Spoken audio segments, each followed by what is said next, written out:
Illustration number 2। देखो, part 1 अगर तुमने नहीं देखा है तो पहले उसको देखो, उसके बाद इसे हम देखोगे तुम लोग को बहुत अच्छे से अकाउंट समझ आने लग जाएगा, ये मेरी गारंटी। एक बार ट्राई कर लो, फिर तुम्हारा जो अकाउंट के लिए इंटरेस्ट है ना एकदम चेंज ही हो जाएगा। चलो देखो, Aira and Myra are partners in a firm sharing profit in the ratio, उनका प्रॉफिट शेयरिंग रेशियो 2:1 है।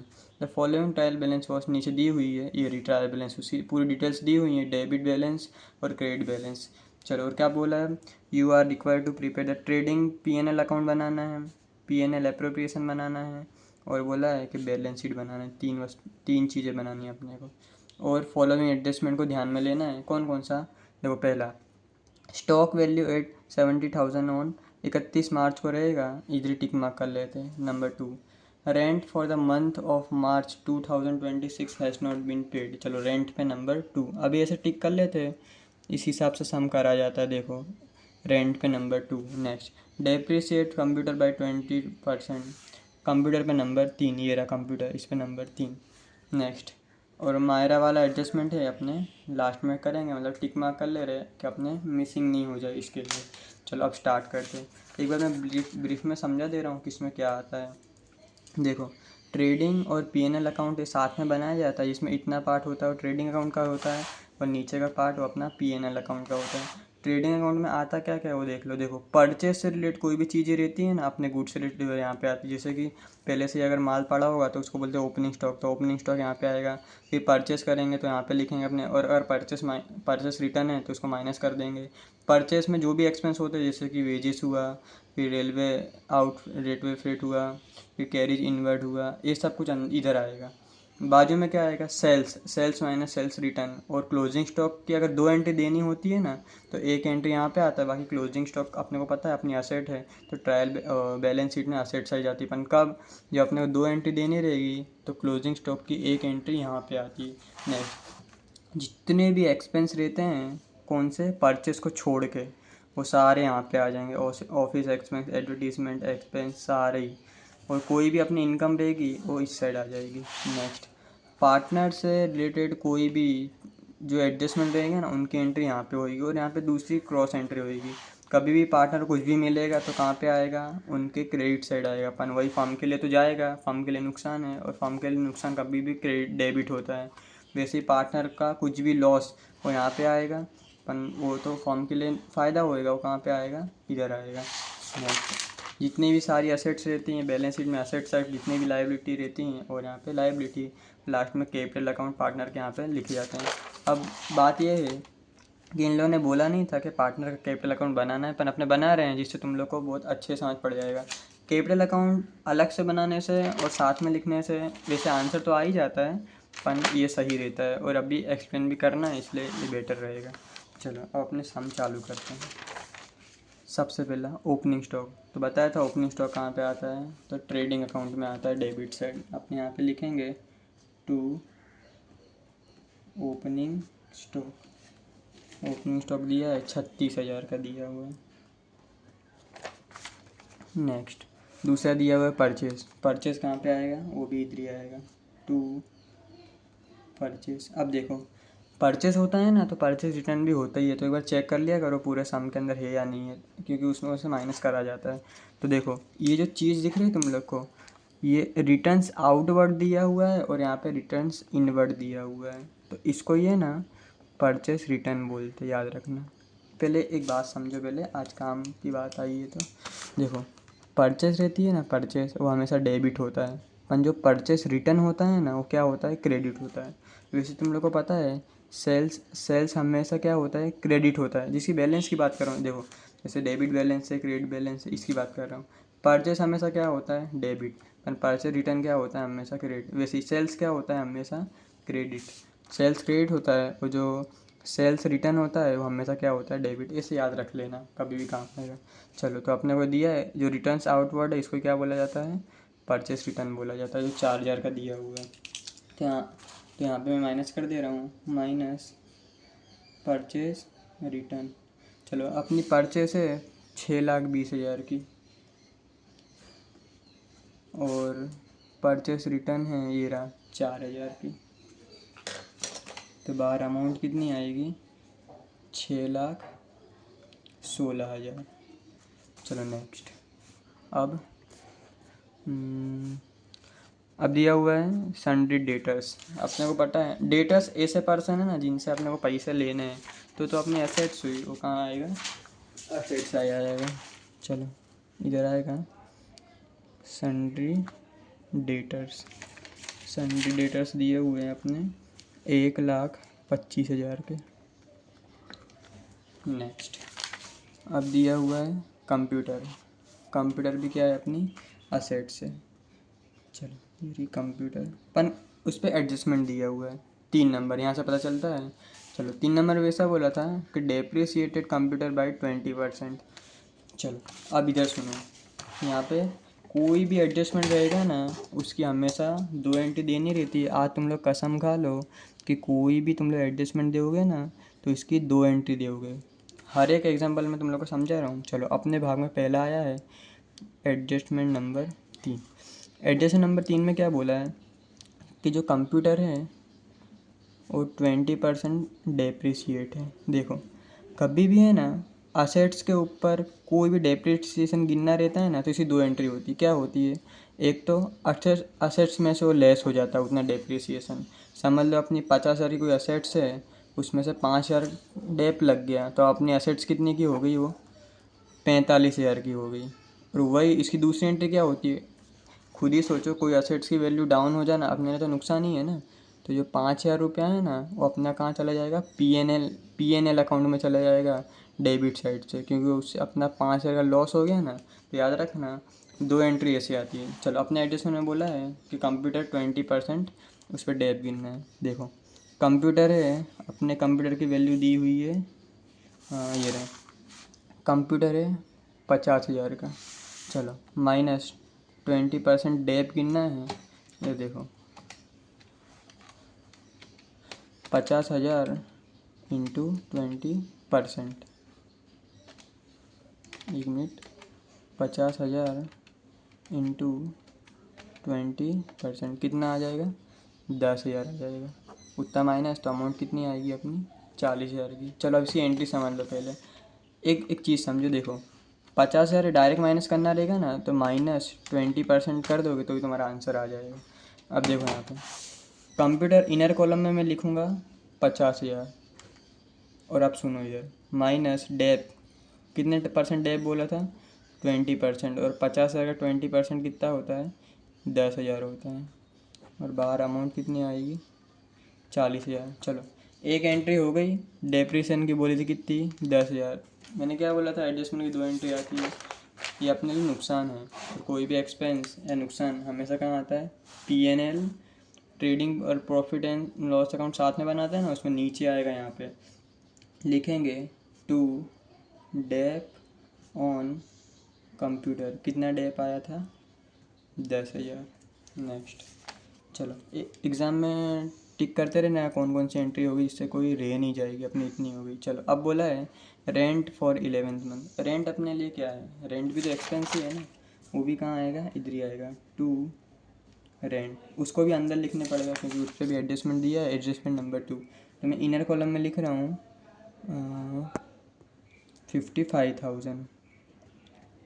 चलो अब ऐसा बोला है, चलो कि एडजस्टमेंट नंबर 2 में कि तुम्हारा जो रेंट है वो सिर्फ कितने महीने का है, 11 मंथ्स का। अरे तुम लोग अकाउंटिंग करते हो वो कितने मंथ्स के लिए करते हो, 12 मंथ्स के लिए करते हो ना। चलो अब देखो यहाँ पे लिख रहा हूँ मैं मंथ्स, और यहाँ पे लिख रहा हूँ अमाउंट। 11 महीने कि तुमने कितने रेंट पे करे, 55,000। अभी तो 1 मंथ तो बाकी रह गया ना, क्योंकि अपना हिसाब पूरे 12 महीने के लिए बनता है, मतलब 1 साल के लिए बनता है। तो 1 मंथ का कितना होएगा, क्रॉस मल्टीप्लिकेशन होएगा 1 इंटू 55,000 डिवाइड में 11। तो अमाउंट कितना आएगा इधर करने से, 55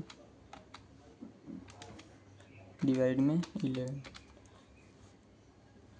5,000 रुपये अभी मतलब बाकी है। चलो उसकी एंट्री कहाँ जाएगी, इसको बोलते हैं अपने आउटस्टैंडिंग रेंट बोलते हैं। क्या बोलते हैं, आउटस्टैंडिंग रेंट, जो अभी देने का बाकी है। कितना देने का बाकी है, 5,000। तो ये फर्म के लिए तो नुकसान ही हो जाएगा। अब टोटल पेबल कितना हो जाएगा, 60,000। आउटस्टैंडिंग कुछ भी, अब सुनो, 2 एंट्री तो देनी ही पड़ेगी कुछ भी हो जाए। तो याद रखना कभी भी जो आउटस्टैंडिंग चीज़ रहती है ना, एक तो रेंट में ये प्लस हो जाएगा और दूसरा ये अपनी लाइबिलिटी बन जाती है, दूसरे को पैसा देना अपने लिए लाइबिलिटी है। तो एक एंट्री कहाँ आएगी, लाइबिलिटी। थोड़ी लाइन छोड़ के लिखा करो। यहाँ पे लिखेंगे अपने आउटस्टैंडिंग रेंट। आउटस्टैंडिंग रेंट कितना बाकी है, 5,000 रुपये। चलो नेक्स्ट, अपनी ये एंट्री भी हो गई। 2 एंट्री मैं दे रहा हूँ, देखो मैंने कंप्यूटर के जो डेप्थ थी इस पर 2 एंट्री दी, इसकी मैंने 2 एंट्री दी है। चलो अब आता है सैलरी टू स्टाफ। स्टाफ को सैलरी देना है, ये भी फर्म के लिए तो नुकसान ही है ना, तो ये भी कहाँ आ जाएगा, ट्रेडिंग P&L अकाउंट के अंदर यहाँ पे आ जाएगा, to salary to staff. Salary को स्टाफ देनी है 1,20,000। नेक्स्ट, अब बोला हुआ है, चलो लैंड एंड बिल्डिंग 4,21,000। यहाँ पे आ जाएगी अपनी एसेट्स है land and building. Land and building इसकी अमाउंट है 4,21,000। चलो नेक्स्ट, वेजेस दिया हुआ है। वेजेस जो किससे रिलेटेड एक्सपेंस है, ये परचेज से रिलेटेड एक्सपेंस है, तो इसकी एंट्री कहाँ जाएगी, ट्रेडिंग अकाउंट के ये वाले पार्ट में जाती है। यहाँ पे आएगा टू वेजेस। वेजेस का मतलब क्या होता है, जो माल लेके आ रहे हैं अपने, जो भी गुड्स लेके आ रहे हैं उसमें चढ़वाने की जो मजूरी लगती है ना, उसको वेजेस बोलते हैं। तो जो परचेस कर उस टाइम का ही एक्सपेंस हुआ ना, इसलिए कहाँ पे आता है, ट्रेडिंग अकाउंट के अंदर आता है, याद रखना। वेजेस कैरिज इनवर्ड, ये यहीं पे आता है, इसकी अमाउंट है 16,000। नेक्स्ट, चलो जनरल चार्जेस, ये अपना एक्सपेंस बन जाएगा। यहाँ पे लिखेंगे अपने टू जनरल चार्जेस। कितने दिए हुए हैं जनरल चार्जेस, 30,000। चलो ये भी हो गया। Next, cash at bank. अपने बैंक में पैसे पड़े हैं, ये तो अपने लिए असेट्स है ना, तो कहाँ कहाँ आएगी, असेट साइड आएगी। इधर लिखेंगे अपने cash at bank. Cash at bank की अमाउंट है 25,000। चलो ये भी हो गया। Next, आयरास drawing and Myra's drawing दिया हुआ है। चलो अब सुनो इधर, ये जो कैपिटल अकाउंट बनाया है ना, पहले इसका एकदम मूल सिद्धांत क्या होता है वो समझ लो। देखो, पार्टनर को कुछ भी मिलेगा या वो लेके आएगा, वो यहाँ पे उसकी एंट्री होएगी, और पार्टनर को कुछ भी ऐसा वो लेके जाएगा या फिर पार्टनर से पैसे जाएंगे, वो यहाँ पे आएगा। पार्टनर का कुछ भी जिसको उसको मिलने वाला हो यहाँ पे आएगा, और कुछ भी जानने वाला हो यहाँ पे आएगा। पहले इतना समझ लो। चलो, ये ड्राइंग और कैपिटल उसकी दोनों की साथ में एंट्री देते हैं। कैपिटल अकाउंट बनाया है ना, तो इसमें पहली लाइन में हमेशा कैपिटल उसकी बैलेंस क्रेडिट आती है, और यहाँ पे आपने लिखे हैं credit side by opening balance. Opening balance मतलब इन लोग कितना कैपिटल लेके आए ना स्टार्टिंग में, तो आयरा कितनी लेके आई थी, 3,00,000। और मायरा कितना लेके आई थी, 1,50,000। ये इसकी एंट्री होगी।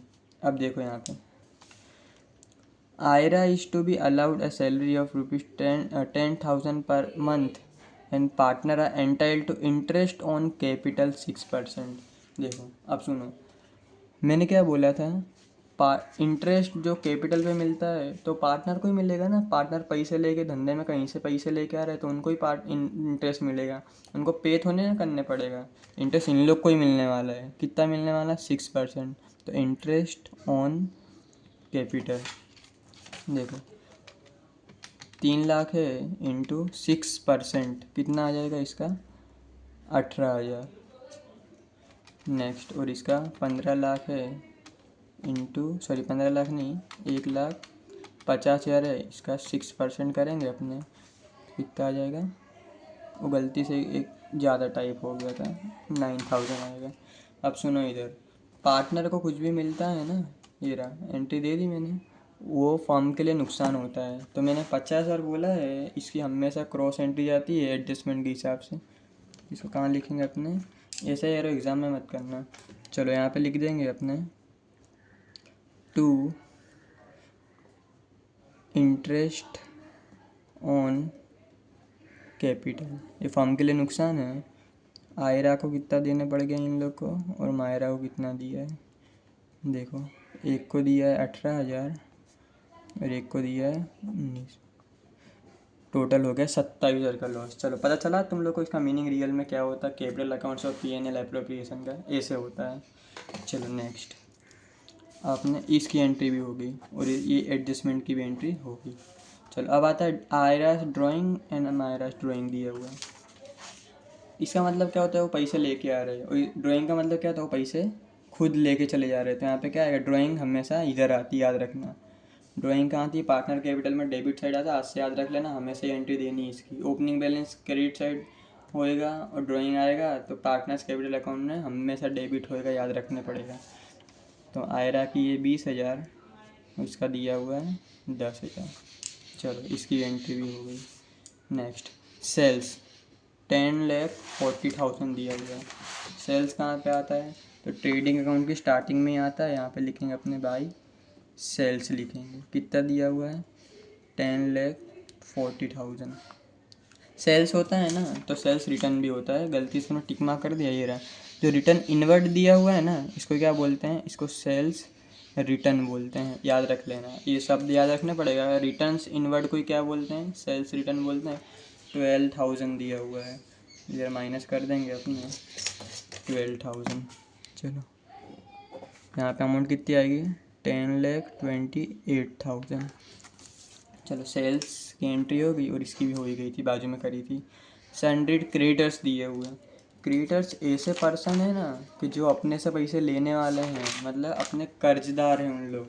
चलो तो कहाँ पे आएगा, इधर आएगा, लाइबिलिटी में आएगा। सैंड्री क्रेडिटर्स कितने हैं, अपनी लाइबिलिटी 43,000 की। नेक्स्ट कमीशन, देखो कमीशन तो वैसे अपने लिए हमेशा एक्सपेंस होता है, पर अगर क्रेडिट बैलेंस दिया हुआ है ना तो अपने लिए इनकम बन जाती है। याद रखो कभी भी है ना, अकाउंट्स के अंदर जो एक्सपेंस होते हैं ना, एक्सपेंस हमेशा डेबिट होते हैं, और जो रेवेन्यू होती है ना वो हमेशा क्रेडिट होती है, याद रखना। इसलिए क्रेडिट बैलेंस के अंदर कमीशन दिया हुआ है ना, इसके लिए अपने लिए क्या बन जाता है, रेवेन्यू बन जाती है। जो कहाँ पे आएगी, तो यह नाम नहीं लिया गया है इसलिए इधर आएगा, लिखेंगे बाई कमीशन। इसकी अमाउंट है 3,000। अब अपना एक लास्ट एक एडजस्टमेंट जो दो बाकी है ना वो देख लेते हैं। क्या बोला है, स्टॉक वैल्यू एट 70,000। स्टॉक अपने लिए क्या है, असेट्स है ना, तो एक एंट्री कहाँ पे आएगी, याद रख लो। हमेशा अब से क्लोजिंग स्टॉक अगर एडजस्टमेंट में दिया हुआ है तो तुम लोग को पता है कि एडजस्टमेंट की हमेशा दो एंट्री होती है।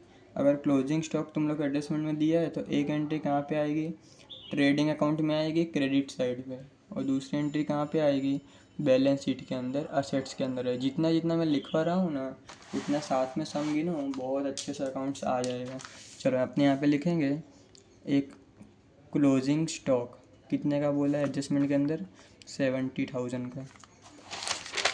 दूसरी एंट्री कहाँ पे आएगी, ट्रेडिंग अकाउंट के अंदर, यहाँ पे आएगा बाई क्लोजिंग स्टॉक कितने का, 70,000।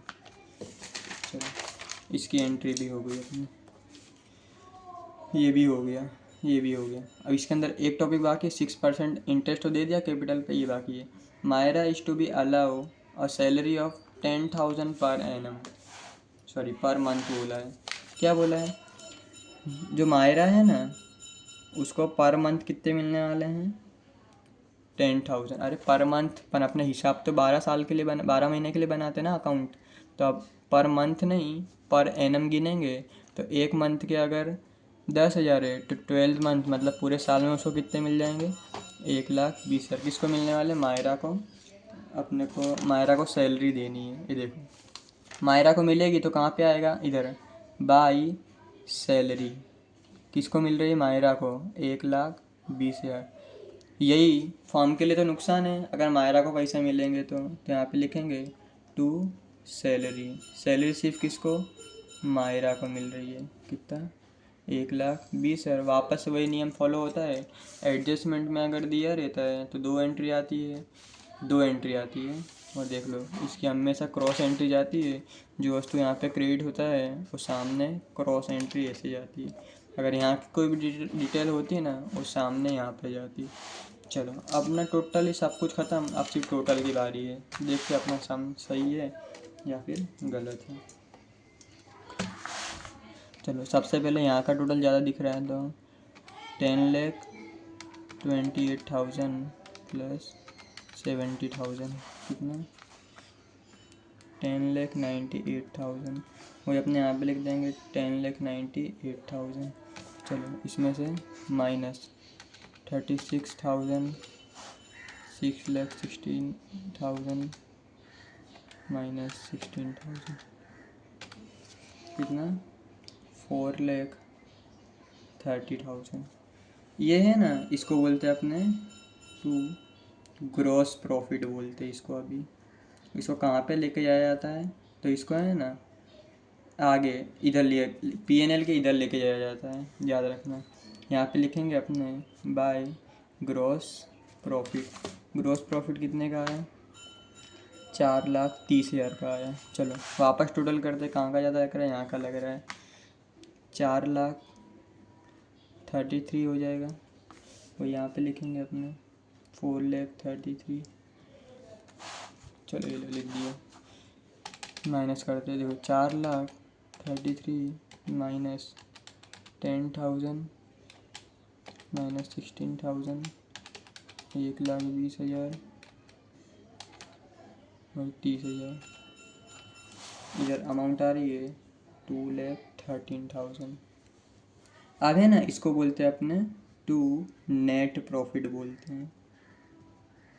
इसको कहाँ लेके जाया जाता है, जो P&L एप्रोप्रिएशन बनाया है ना, एप्रोप्रिएशन आगे लेके जाया जाता है। और क्या, P&L एप्रोप्रिएशन में जाएगा।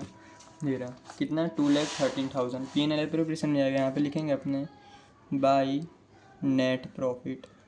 नेट प्रॉफिट कितना है, 2,13,000 का। चलो वही अपने यहाँ पे लिख देंगे, ये रहा 2,13,000। चलो इसमें से अपने और भी एक्सपेंस आए थे, माइनस कर देते, 27,000 माइनस 1,20,000 कितना, 66। अब देखो इधर ध्यान से समझना, अब ये इधर आता है ना, यहाँ पे पॉइंट चेंज हो जाता है। आपने सम देखो क्या बोला था, जो भी प्रॉफिट आएगा ना, सर रेशियो कितना है, 2:1 बोला हुआ है। तो देखो यहाँ पे 2:1 में बांटा जाएगा। इसको ही बोलते हैं अपने टू डिविजिबल प्रॉफिट बोलते हैं, जो कहाँ जाएगा, पार्टनर के कैपिटल अकाउंट में जाएगा। चलो दो है पार्टनर, एक आयरा और एक मायरा। इनका रेशियो कितना देखा था, तो देखो 2:1 बोला था, तो 2:1 में अपने बांट देते। इधर देखो 66,000 है, इसको अगर 2:1 में बांटेंगे, एक आयरा और मायरा के बीच में, तो आयरा के भाग में कितना आएगा, आयरा का जेम कितना है 2, दोनों का टोटल कितना होता है 3 इंटू 66। इसका करेंगे तो कितना आ जाएगा, 2/3 44,000। तो मायरा का बचेगा ही कितना, 22 बचेगा। वो भी कैसे करेंगे, मायरा का जेम कितना है 1 डिवाइड में टोटल कितना होता है 3, कितने को बांटना है 66 को बांटना है।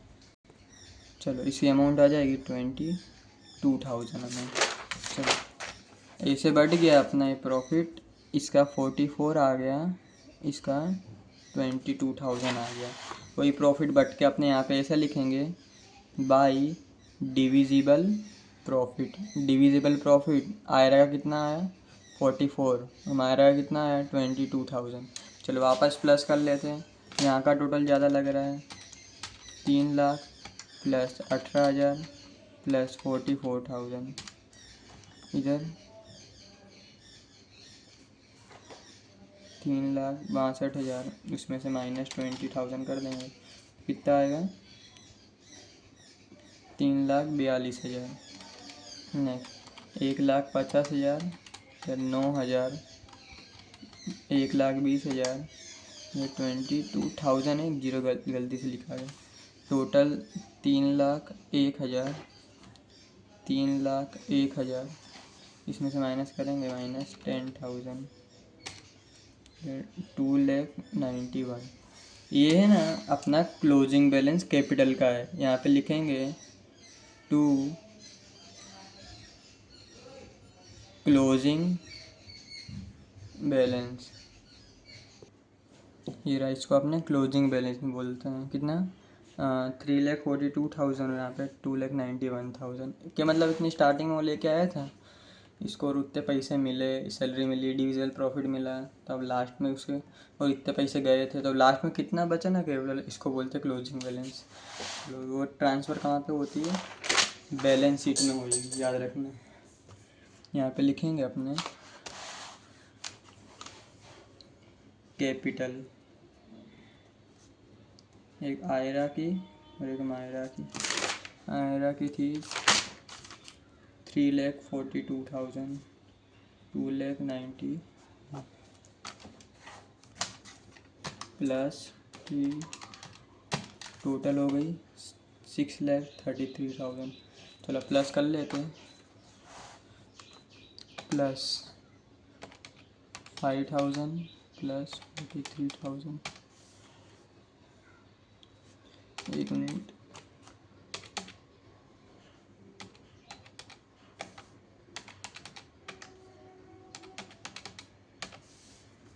$6,81,000 भी कर लेते हैं।